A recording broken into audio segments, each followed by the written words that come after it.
Just last week, St. James wrote about the difference between having faith and having works. And today I'm writing in relation to that. You must always speak through your works. When college students in the 1980s decided to oppose the South African apartheid policies and thus targeted all organizations, businesses and governments which did business with them, these students didn't ever use violence, as that would violate the first rules of communications. Know your audience. Increase their interest, and thereby their attention and investment in your message. If you do things to attract them to you, they want to hear more, and they want to give you more of their time and attention, which then correlates to money. You never irritate them, anger, or push the audience away, as that defeats the purpose of the initial communication. The students' movement against the anti-apartheid, based on the simple anti-war protests of Vietnam, they had one big effective tool: sit-ins. The students would have organized events, often with comedic portrayal of the political events to draw in more people. Then they'd move en masse to sit in the outer office of the president of the university. As part of their portfolio included foreign investment in South Africa. A sit-in in the bank lobbies who had cash and investments in South Africa. Sitting in the entire offices of investment organizations, that took quite a few of us. On and on. The police stood and listened and laughed at all of our jokes, clapping along with us, and joined the protest as supporting organizations.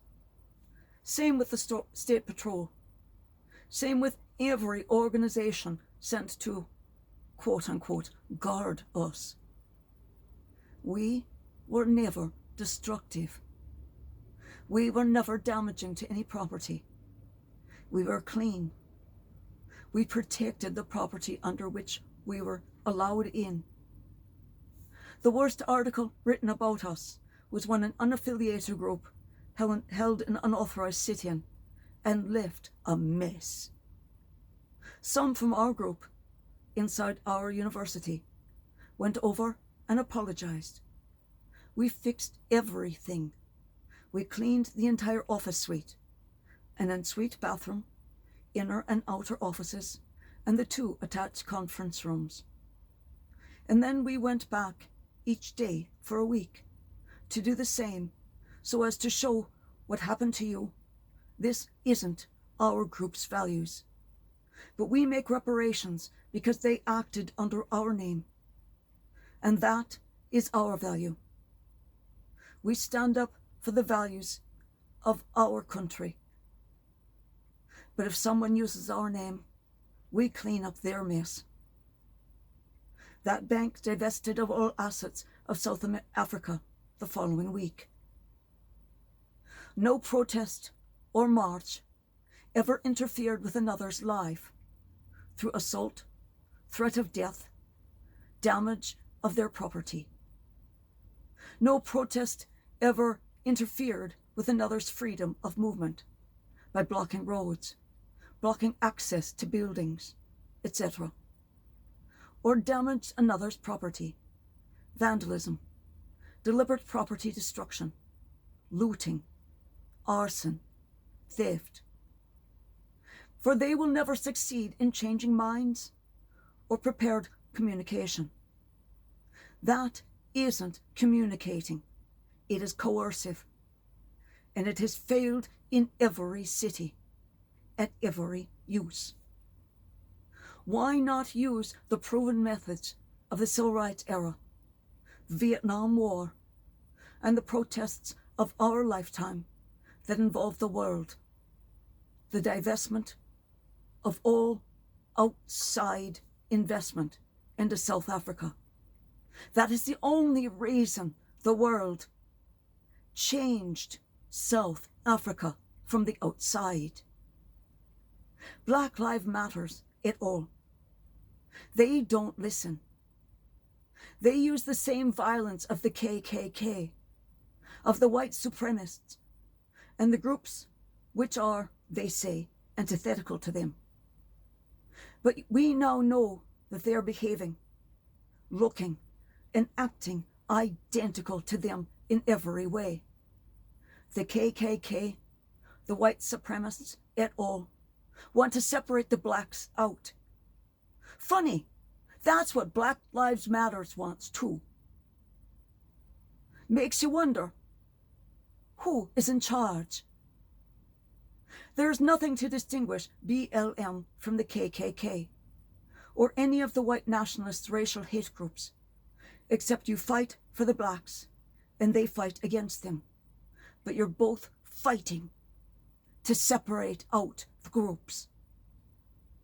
Your behavior, your actions, your look to the world is the same as any other racial hate group. And you violate everything that the Christian Church stands for. You violate God's message. And you do not ever communicate to the world. For your chants advocate violence to a specific group, and they advocate violence to people. As you block traffic, you kill people who are stuck in ambulances behind you. Never thought about that, did you? No. Oh, I can hear you say, well, they rerouted. Not if they were already caught in that traffic. They couldn't reroute. 4 heart attacks. Went code 3 and then dark. Gosh, wonder what happened there. Ooh! And you and your group and your supporters are silent when your supporters have ambushed and slaughtered police officers on duty, traffic control officers effecting a traffic stop, and meter maids writing a ticket for expired meters. Just as the white nationalists are silent and ready with qualified alibis, if ever there's a crime against a non-white person. You look exactly the same, and neither one of these groups communicates clearly. We communicated, and the community was with us, because we never once interfered in their lives, in their business, schooling, or in their medical care. You and BLM never cared about anyone but yourselves.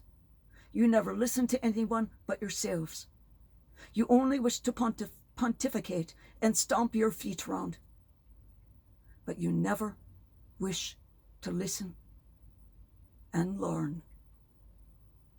That doesn't work. Grow up. Learn. Listen. It was our elders in the 80s that taught us the lessons. Listen.